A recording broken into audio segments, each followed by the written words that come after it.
Welcome back, fellow cephalopods, to a new Master Modes video. This time, I'm going to provide commentary over a squadron battle match that I had recently. My goal is to highlight some of the dynamic decision-making and situational complexity in Master Modes team fights. This will hopefully get people excited about the model, but also prove that it has more depth and variation than many people, including myself, initially thought. Without further ado, take it away, Ernie. Yeah, take it away, Ernie! It's going to be a bumpy ride!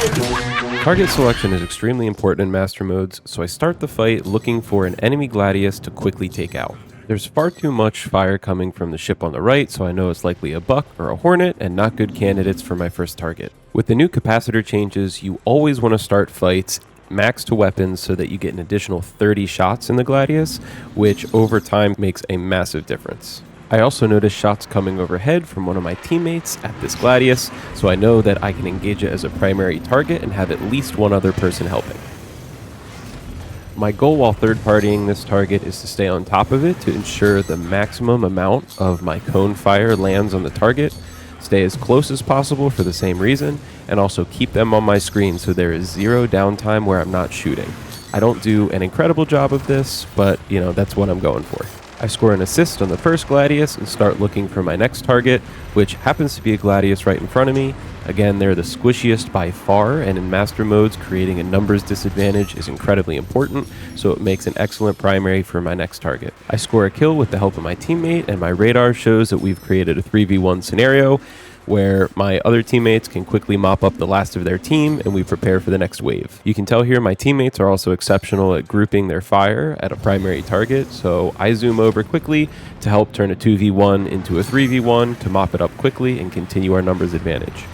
The Buck is extremely difficult to chase right now since it has the highest top speed, so I manage my TVI, total velocity indicator, to make sure that it is always in front of the pip to engage a lead pursuit and gain ground. This Buck made a critical mistake by pulling away from its teammates instead of into them. As a result, we're able to glizify it and take another kill. While the time to kill seems high, the time to disable does feel just right. I check my radar and see that I have plenty of time to regen resources before getting into the next fight. I opt for weapons because without weapons, shields, boost, doesn't really matter anyways because I'm not contributing. Part of getting good at Master Modes is recognizing that your capacitors are meant to get you through several fights in a row, but also that you have to create time and take opportune moments to stock up completely before re-engaging in group fights. Also, that never happened, and if you bring it up in the comments, I will pretend I have no idea what you're talking about. I use my radar to recognize that my teammates are in a 2v2. I select the weakest target to quickly give us another numbers advantage and turn this 2v2 into a 3v1. In a rush to get this kill, I let some bad habits seep through. I shoot from too far away. I also use my boost too heavily and blow through, and don't maximize DPS on this target.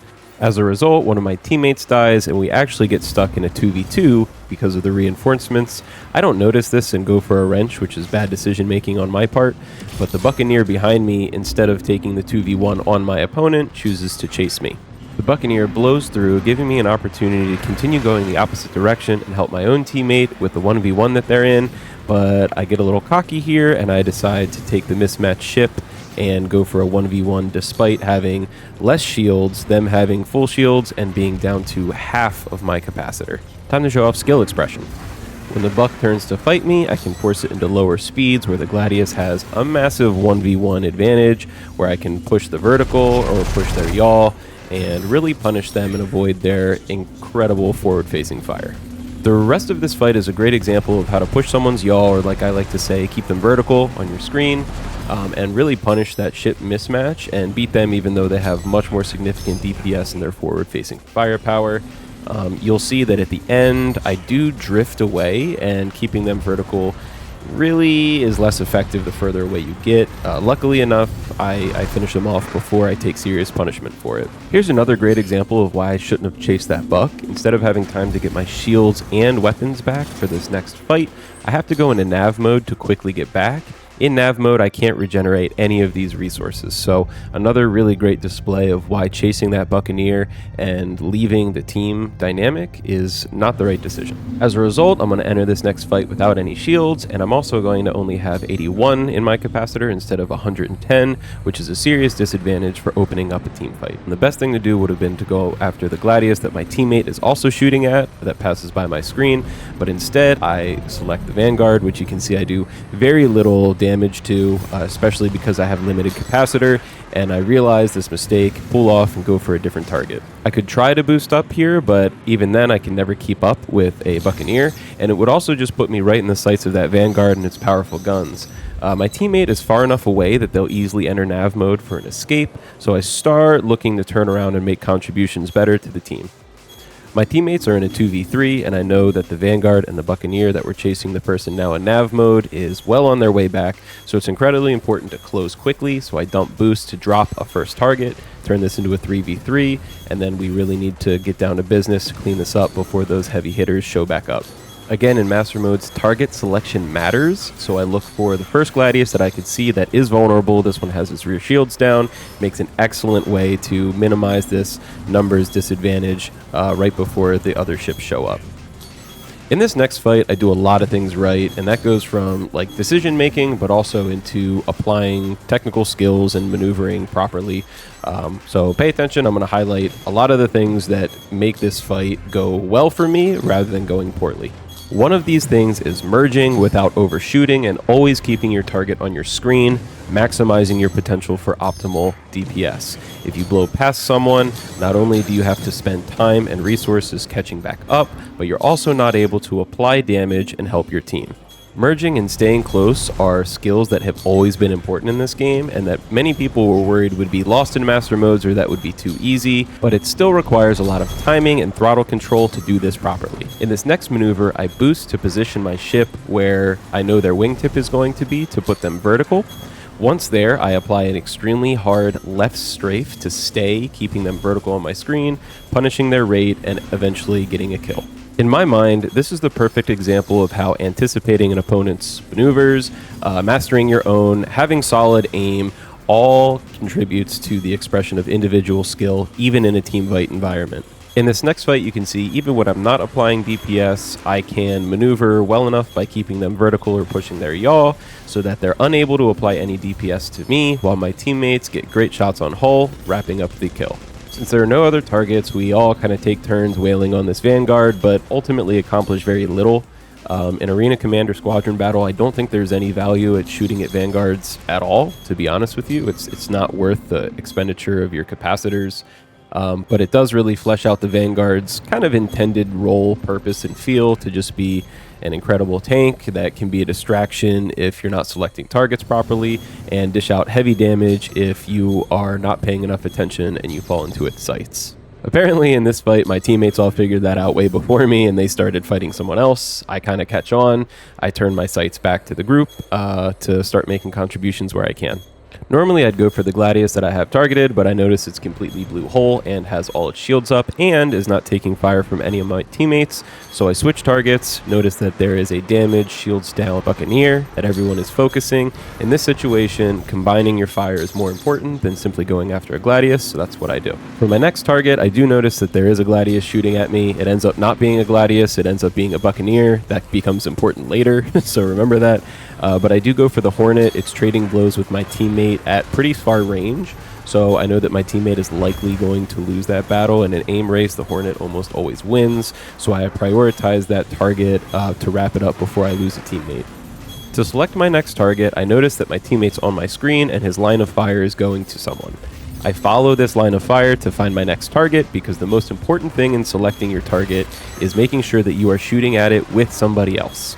Now, as I round this turn, I should have noticed the ship shooting at me has way too many guns to be a Gladius. It's clearly a Buccaneer, but I select the Gladius and pursue it anyways, and I treat myself like I'm in a situation where only a Gladius is following me. So I'm a little more relaxed with my maneuvering, and I take a lot of damage, as you can see coming up, from this Buccaneer because of that bad decision. You can also see that because I overshot my target, I pull range and miss out on an opportunity to get a kill. Luckily, my teammate still pulls it off, but, you know, together we could have accomplished that in a single pass. Because I think that the ship chasing me is a Gladius and not a Buccaneer like it actually is, I make the wrong decision here by trying to take the tail off of my teammate by going for this Hornet.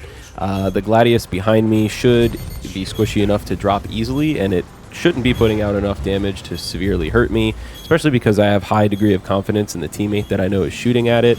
That ends up being a mistake, and you'll see here I take a lot of damage and get myself into an almost death situation. So much so that I actually have to break off my target, enter nav mode, and go for the first real breakaway that I've had to do this entire fight. Because your nose and body are both separate health pools that are both critical components, and small ships now have front-facing shields and rear-facing shields, it makes it interesting in Master Modes to sort of manipulate which part of your ship is facing your attacker at what times. You can see that I turn around in time to put my forward-facing shield and blue nose towards my target, while also blowing back to my teammates. Once I blow past, though, I don't rotate back around in time to save my wing, so at this point I'm still drifting towards my teammate, pretty much hoping and praying that they're going to pick up on the situation and save me, which they do. This is a great opportunity to give a shout out to Swamp Wizard. I fought them a number of times in Free Flight, and I really admire their resilience and how they keep coming back for fights. And in this match, I also discovered that they're a phenomenal teammate. Swamp Wizard, hit me up. I would love to be your wingmate anytime. By the second half of the match, the enemy team typically checks the leaderboards and realizes that I'm a real problem. And this is about when I start to get primaried. This Hornet comes in guns blazing. I see that my other teammates are engaged in another target. I decide to spin the Hornet to take its DPS off of my teammates, just making sure that I can mitigate its large output of damage while my teammates mop up the other, and then we can all focus on the Hornet. The next little bit is fairly rinse and repeat. You know, I put the Hornet in vertical, I push their yaw, and eventually they realize what I'm doing and go seek an easier to hit target, in which case I just try to maintain on their pancake and take them out as quickly as possible before they dish out serious damage on my teammates. You'll see some good representation of merging and staying close, not the best. There is a point at the end of this where I misjudge the situation. It's boosting back towards me, and I'm boosting to catch up, and I slingshot fairly far away. So, you know, if you were worried about skill expression and keeping close on people, the fact that I'm still making mistakes like this means that a lot of people will make mistakes like this, and there is in fact still a skill ceiling in making sure that you can stay merged on people despite the slower speeds. I kind of realized how bad that mistake was by overshooting, and you'll actually see in this next fight, I practice really, really good trigger discipline. I don't fire until I know that I'm locked into a sustainable position, right? I focus on getting into the slot and being a helpful teammate more than I focus on wanting to get, you know, pulling the trigger as quickly as I possibly can. And that resolves in a quick, easy kill, nice and clean. My teammate and I collide while going for the ballistics drop, and it sends us both back to menu. I could talk for a long time about how this is kind of a half-baked mechanism, but let's move on to the conclusions, right? So we had two goals when I started this video. Have we met them, and what did we learn? My first goal was to show off the situational complexity and depth that Master Modes has to offer. I think I did that fairly well, considering I was basically running out of breath trying to just keep up with my decision-making process while also highlighting the technical skills required to execute on those decisions within the team fight environment.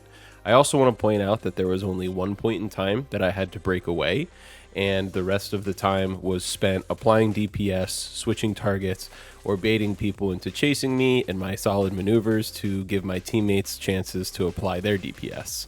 This is distinctly different from the live version of the game, in which everyone is going max speed basically 100% of the time, and expending boost and shedding speed to merge someone basically makes you the perfect vulnerable target to get pounced on, at which point you have no choice yourself but to also reach max speed, and the end result is everybody on ice skates. My second goal was to demonstrate the depth and complexity that initially we didn't think was in Master Modes at all. And, you know, I think this video shows pretty clearly that there is a little bit less depth and complexity in individual expression of pilot skill. But what we lose in 1v1s and, you know, some of the maneuvering, I think we're going to get back with tuning. And it also makes it possible that we got a world of difference when it comes to interest in team fighting. So lose a little bit in 1v1s from live, but gain a whole lot in team fighting.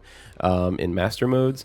And then, my position is I'd love to see tuning replace some of that lost interest and end up in a much better position than we ever would have been if we had just tried to make these changes in live. And I think everybody is underestimating how difficult it is to fundamentally change code and logic that is integrated into every facet of a game, and that it is sometimes more advantageous and less resource intensive to start from scratch. I hope you enjoyed this video, and I hope it helps you get excited about some of the awesome team fighting that is now possible in Master Modes. I still owe everybody a technical breakdown of the strafes and pitches and inputs that I'm giving for keeping people vertical, so I am working on that. I'm also working on an additional 4 videos that I have ideas for Master Modes, so I think I owe you all 5. So if that's something you'd like to ride along with me for, hit subscribe, and that way you'll get notified. Otherwise, I plan on posting them in the PvP Discords and sharing stuff that I find is valuable for the community, so you feel free to find them there as well. But until then, of course, fly slippery.